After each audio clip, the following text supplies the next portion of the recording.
നമസ്കാരം. എല്ലാവരും സുഖമായിട്ടിരിക്കുന്നു എന്ന് വിശ്വസിക്കുന്നു. 250 വർഷങ്ങൾക്ക് ശേഷം നമ്മുടെ സ്വന്തം കേരളത്തിൽ ഒരു വലിയ മഹോത്സവം നടന്നുകൊണ്ടിരിക്കുകയാണ്. ഞാൻ പറഞ്ഞു വരുന്നത് നമ്മുടെ കുംഭമേളയെക്കുറിച്ചാണ്. നമുക്കേറെ സുപരിചിതമായിട്ടുള്ള തിരുനാവായ നവാമുകുന്ദ ക്ഷേത്രത്തിൽ വെച്ചിട്ടാണ് ഇത് നടക്കുന്നത്. അർജൻറ്റായിട്ട് ഞങ്ങൾക്ക് നാട്ടിൽ വരേണ്ട ഒരു ആവശ്യം ഉണ്ടായിരുന്നു. വെറും 4-5 ദിവസത്തേക്ക്. വന്നു കഴിഞ്ഞപ്പോൾ മാമ വന്നിട്ട് പെട്ടെന്ന് പറഞ്ഞു, ഇങ്ങനെ ഇവിടെ ഇത് നടക്കുന്നുണ്ട്. അപ്പോൾ അമ്മയ്ക്കൊക്കെ നേരത്തെ അറിയാം. ഞാൻ ആ സമയത്താണ്, മാമ പറഞ്ഞപ്പോഴാണ് അറിയുന്നത് ഇങ്ങനെ ഒരു വലിയൊരു മഹോത്സവം നടക്കുന്നുണ്ടെന്ന്. ആ മഹോത്സവം നമ്മുടെ കുംഭമേളയാവുമ്പോൾ പിന്നെ പറയാനുണ്ടോ? അപ്പോൾ പിന്നെ എനിക്ക് എന്തായാലും പോകണം എന്നുള്ളൊരു ചിന്ത എൻ്റെ മനസ്സിൽ വന്നു. അമ്മയ്ക്ക് നല്ല ആഗ്രഹം ഉണ്ടായിരുന്നു. അപ്പോൾ പിന്നെ ഒന്നും നോക്കിയില്ല. ഞാൻ 2 അമ്മമാരെയും അച്ഛനെയും ഒക്കെ കൂട്ടിയിട്ട് ഞങ്ങൾ പോയി. കൃത്യം പറഞ്ഞാൽ ജനുവരി 20 ചൊവ്വാഴ്ചയാണ് ഞങ്ങൾ പോയിട്ടുണ്ടായിരുന്നത്. യാതൊരുവിധ തിരക്കോ കാര്യങ്ങളോ ഒന്നും ഉണ്ടായിരുന്നില്ല. പോയി ആരതി ഏകദേശം കഴിയാറായപ്പോഴാണ് ഞങ്ങൾ എത്തിയത്. അതിൻ്റെ ആരംഭ ദിവസങ്ങളിലായതുകൊണ്ട് തന്നെ യാതൊരു തിരക്കോ ഒന്നും ഉണ്ടായിരുന്നില്ല. ഞങ്ങൾക്ക് നന്നായിട്ട് തൊഴാനൊക്കെ പറ്റി. വളരെ പ്രധാനപ്പെട്ട ഒരുപാട് പരിപാടികളും കാര്യങ്ങളൊക്കെ ഇനി വരാൻ കിടക്കുന്നതേ ഉള്ളൂ.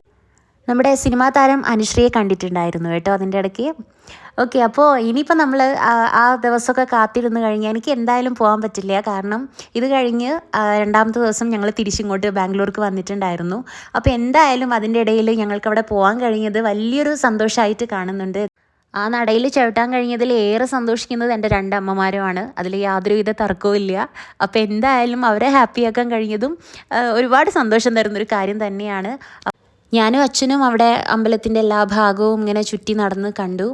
ഞങ്ങൾ തിരികെ എത്തുമ്പോഴേക്കും ഇവിടെ ഒരാൾ നമ്മുടെ നിളാനദിയിൽ കുളിച്ച് നിൽക്കുകയാണ്.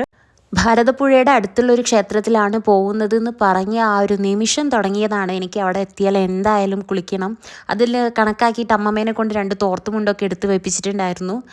അപ്പോൾ എന്തായാലും അവളുടെ ആഗ്രഹം അവിടെ പൂർത്തിയായി. പോകുന്ന വഴിക്ക് അമ്മയുടെ കയ്യിലില്ലാത്ത കുറച്ച് നാമജപത്തിൻ്റെ പുസ്തകങ്ങളൊക്കെ വാങ്ങിച്ചു. പ്രസാദവും വാങ്ങിച്ചിട്ടുണ്ടായിരുന്നു. അപ്പോൾ എന്തായാലും ഏറെ സന്തോഷം. ചില യാത്രകളൊക്കെ ഇതുപോലെ പെട്ടെന്ന് സംഭവിക്കുന്നതാണ് അല്ലേ? ശരിക്കും ഇത് അങ്ങനെ സംഭവിച്ചതാണ്. വളരെ പെട്ടെന്ന് സംഭവിച്ചൊരു യാത്രയായിരുന്നു. ഞങ്ങൾ പെട്ടെന്ന് തന്നെ പ്ലാൻ ചെയ്ത് അമ്പലത്തിൽ വന്നു, തൊഴുതു. അങ്ങനെ ഭക്ഷണമൊക്കെ കഴിച്ച് ഞങ്ങൾ പിന്നെ തിരികെ പോന്നു.